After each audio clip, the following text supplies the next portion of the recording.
Bismillahirrahmanirrahim. Assalamualaikum warahmatullahi wabarakatuh. Alhamdulillahirrabbilalamin. Assalatu wassalamu ala asrofil anbiya'i wal mursalin Sayyidina Muhammadin nabil ummi wal alihi washabihi ajmain. Pertama-tama yang saya hormati Pak Dena Regata Akbi Eskom Mkom selaku dosen pengampu mata kuliah jaringan komputer kelas C. Perkenalkan, saya KS Gibran Lucy NIM 2017-287. Jadi di sini saya akan menjelaskan bagaimana mengkonfigurasikan switch ini agar dia bisa membuat keempat laptop ini saling berkomunikasi. Nah, saya juga akan menjelaskan beberapa poin penting, yaitu yang pertama, bagaimana masuk dan keluarnya frame melalui ingress dan egress. Yang kedua, bagaimana switch membentuk MAC adjustable. Yang ketiga, bagaimana proses ARP pada switch. Dan yang keempat, proses learning dan forwarding. Baik, di dalam topologi jaringan ini terdapat 4 laptop dan 1 switch. Jadi keempat laptop ini belum bisa saling terhubung satu sama lain karena belum dikonfigurasi. Coba kita mengeping dari laptop 1 ke laptop 2. Nah, di sini dia belum bisa saling berkomunikasi dikarenakan belum dikonfigurasi. Kemudian untuk keempat laptop ini belum juga ada alamat IP address-nya. Jadi pertama kita masukkan terlebih dahulu IP address-nya ke masing-masing laptop ini. Kita masuk ke laptop 1. Kita masukkan IP address-nya, subnet mask-nya juga.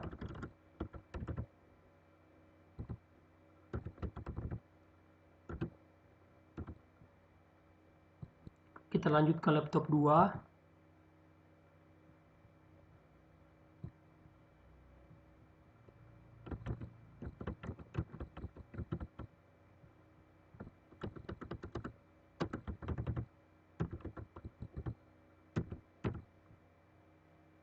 Kita lanjut ke laptop 3. Jadi IP untuk laptop 3 dan laptop 4 ini dia berbeda dengan laptop 1 dengan laptop 2. Jadi segmennya berubah.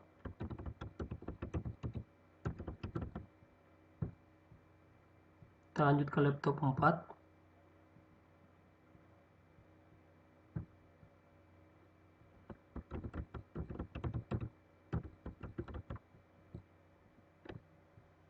Baik, kita sudah memasukkan alamat IP address ke keempat laptop ini. Selanjutnya kita akan masuk ke switch untuk mengkonfigurasikannya. Kita masuk di switch. Kita pilih CLI, kita enter, kita enable terlebih dahulu config terminal.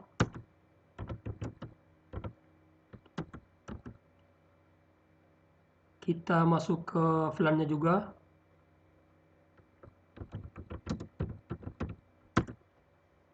Nah, di sini VLAN-nya itu masih kosong. Cuman ada VLAN bawaan dari switch-nya, yaitu VLAN 1002 sampai VLAN 1005. Selanjutnya kita akan memasukkan atau menambahkan VLAN-nya. Kita config terminal dulu. Baik, kita akan menambahkan VLAN 10 dengan nama laptop 1. Kita exit. Kita tambahkan lagi VLAN 20 dengan nama laptop 2. Kita exit. Kita cek lagi VLAN-nya. Nah, di sini sudah ada VLAN 10 dengan nama laptop 1 dan VLAN 20 dengan nama laptop 2. Kita next. Selanjutnya kita akan mengkonfigurasikan atau mendaftarkan keempat laptop ini ke dalam VLAN-nya berdasarkan portnya masing-masing. Kita config terminal dulu. Kita masuk ke interface fast internet 0/1 untuk laptop satunya. Kita enter. Kemudian switch portnya mode akses, kita enter. Switch portnya juga aksesnya itu ke VLAN 10.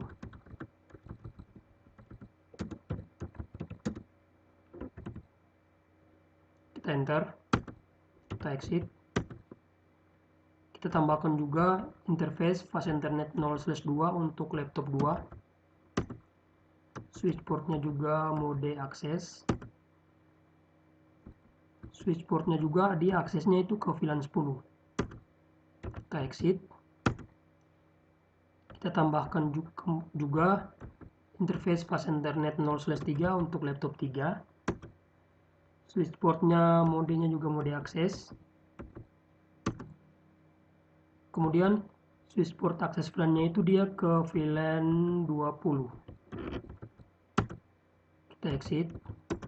Kita masuk lagi, kita tambahkan lagi interface fast internet 0/4 untuk laptop 4. Switch portnya juga mode akses.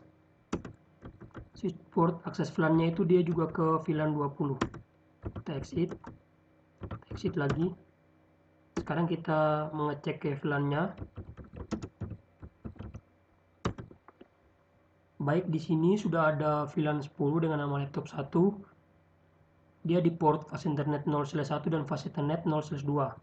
Dan laptop 2 dan VLAN 20 dengan nama laptop 2. Dia di port fast internet 0/3 dan fast internet 0/4. Nah, maka selesai. Selanjutnya kita akan melakukan pengujian ping pada keempat laptop ini. Apakah keempat laptop ini bisa saling berkomunikasi atau belum? Kita pakai menu pesan. Kita kirimkan pesan dari laptop 1 ke laptop 2. Nah, di sini sukses. Jadi laptop 1 dan laptop 2 sudah bisa saling berkomunikasi. Kita lanjut lagi dari laptop 3 ke laptop 4. Nah, untuk laptop 3 dan laptop 4-nya juga sudah bisa saling berkomunikasi. Coba kita dari laptop 1 ke laptop 3. Nah, di sini dia violet. Jadi kenapa dia violet? Dikarenakan laptop 1 dan laptop 3 ini dia berada di VLAN yang berbeda, sehingga dia tidak bisa saling berkomunikasi. Jadi jika disimulasikan,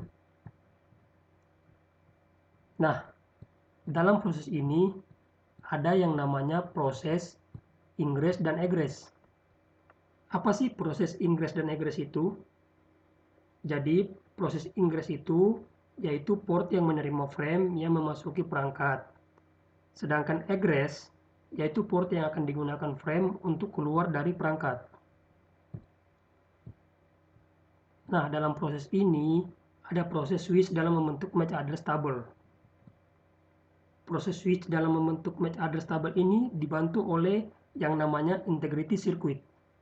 Apa sih integrity circuit itu?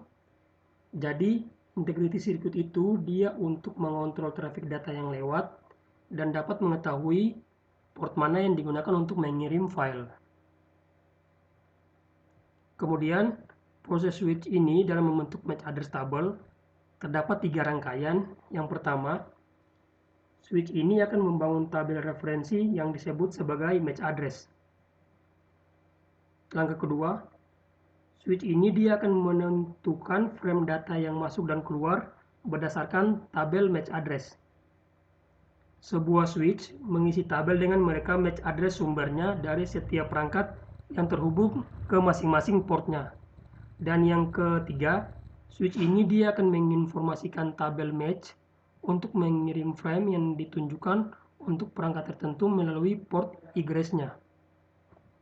Nah, setelah itu ada juga yang namanya proses IRP pada switch. Apa sih proses IRP pada switch itu? Jadi, proses IRP pada switch itu yaitu proses untuk mencari tahu alamat hardware atau match address dari sebuah host yang tergabung dalam sebuah jaringan LAN dengan berdasarkan alamat IP address-nya. Gimana sih cara kerja IRP pada switch ini? Jadi, cara kerja IRP pada switch ini ada dua. Nah, yang pertama, dia akan mengirimkan sebuah pesan dengan sifatnya broadcast. Dan isi pesan itu seperti permintaan alamat MAC address atau hardware berdasarkan alamat IP address-nya. Dan yang kedua, pesan ARP yang bersifat broadcast tadi itu dia diterima oleh komputer tujuan, dan komputer tujuan itu dia akan membalas pesan tersebut dengan pesan yang berisikan alamat MAC address. Jadi kesimpulan, pada proses ARP pada switch ini, ARP ini dia akan memasuki setiap komputer di LAN, dan dia akan menanyakan apakah alamat MAC address yang dimaksud itu sudah benar atau belum.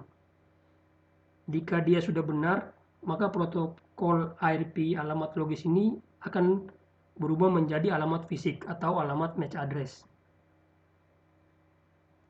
Kemudian, dalam proses ini juga ada yang namanya proses learning dan forwarding. Jadi, setiap frame Ethernet ini yang masuk ke switch ini dia memiliki dua proses. Yang pertama, namanya learning. Jadi learning itu dia akan mempelajari MAC address sumber. Jadi setiap frame pertama yang melewati switch itu dia akan ditandai sebagai informasi baru untuk dipelajari dengan cara memeriksa MAC address-nya. Kemudian setelah memeriksa MAC address-nya, ada opsi lagi. Jadi opsi yang pertama itu, jika MAC address sumber ini tidak ada pada tabel, jadi match port egress-nya ini akan ditambahkan pada tabel. Dan jika match address ini sudah ada pada tabel, maka dia akan memperbaharui waktu entry secara default. Waktunya itu selama 5 menit, dan selama 5 menit itu switch akan menyimpan sumber yang ada pada port tabel yang berbeda. Nah, yang kedua namanya proses forward. Jadi setiap Ethernet yang melakukan proses forward ini, dia akan mempelajari MAC address tujuan. Jadi MAC address tujuan ini merupakan alamat unique quest. Maka switch akan melihat kecocokan antara MAC address tujuan dari frame tersebut yang ada pada tabel. Jika MAC address ini tujuannya ada pada tabel, maka switch akan meneruskan frame tersebut sesuai portnya. Tetapi jika MAC address tujuannya ini tidak ada pada tabel, maka dia akan meneruskan frame-nya itu ke semua port kecuali port ingress-nya. Jadi cukup sekian penjelasan dari saya. Kurang dan lebihnya saya mohon maaf. Semoga video ini bisa bermanfaat. Jangan lupa di share, di like, dan di subscribe. Kurang dan lebihnya saya mohon maaf. Billahi taufiq wal hidayah. Wassalamualaikum warahmatullahi wabarakatuh.